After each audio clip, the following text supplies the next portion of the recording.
In fact, it is said that the scientific output per dollar input is in India comparable very favorably with that of many developed countries. We are not doing bad in that sense. It's not that all our scientists are useless guys. No, not because I am a scientist, but this is statistics.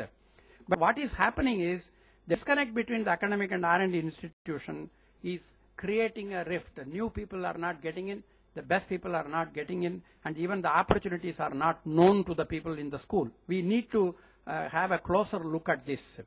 On one hand, of course, we have internationally competitive education and research institutions. On the other end are the multitude of publicly funded universities and privately funded institutions and universities. There is a big difference between the two. Most of the publicly funded institutions are also subcritically funded, and they are far from competitive. We all know this. And at the bottom line, there aren't enough number of them.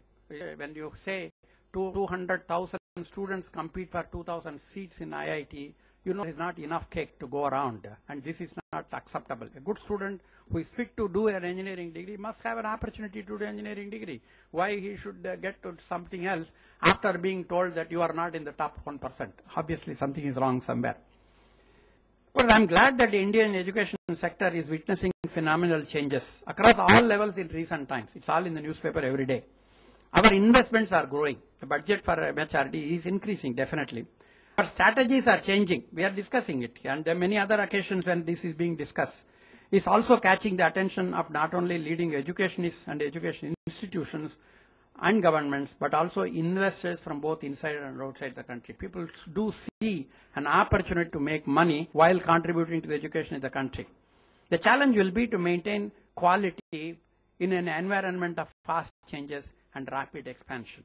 It's always when there is a hurry, not all go into the right direction. While the recent initiative of the government to start many new institutions and universities are indeed laudable, where are the teachers?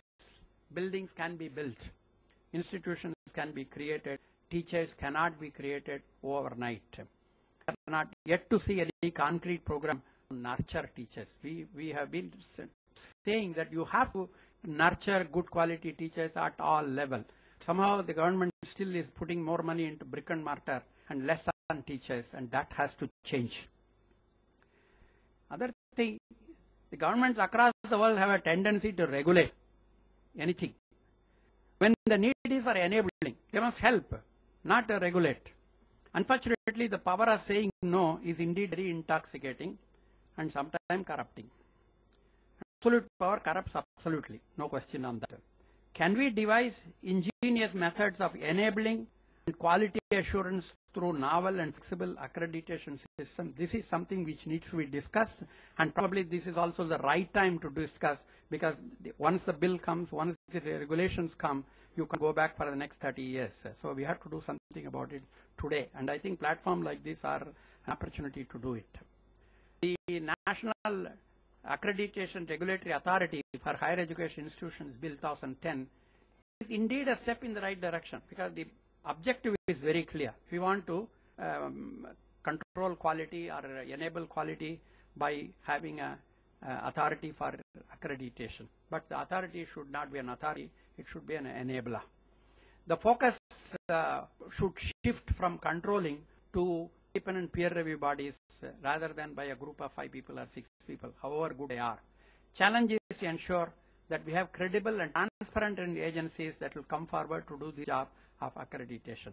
Inside the government, outside the government, it doesn't matter. Even you may recall, even the ISO certification is not done by one agency. It is done by a very large number.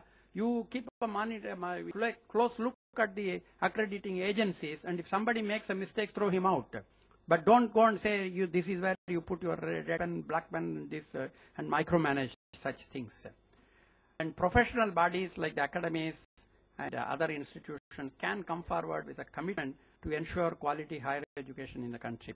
So effectively, when you talk about education, we have to look at primary, we have to look at secondary, we have to look at the higher education. At the primary level, clearly is a question of access and equity. Every child must have an opportunity. Then there is no question of some child is good, therefore is there, some child is not so good, so don't know. So the discrimination cannot take place. We have also said at every level public-private partnership is absolute necessity today, because it cannot be done only by the government, as we have already recognized. At the highest level research, it is not a job, it is a profession, and only those people who can contribute should be there, and others should not be there. So effectively, there it is not access, there it is quality assurance and excellence. So you have a reason for access, you have reasons for public-private partnership, and you have reasons for excellence, an emphasis on excellence. If you do all this, then I think, as Rajshekharan Pillai says, 10 years, 20 years down the line, the whole world will look to us for skilled and talent manpower. Thank you very much.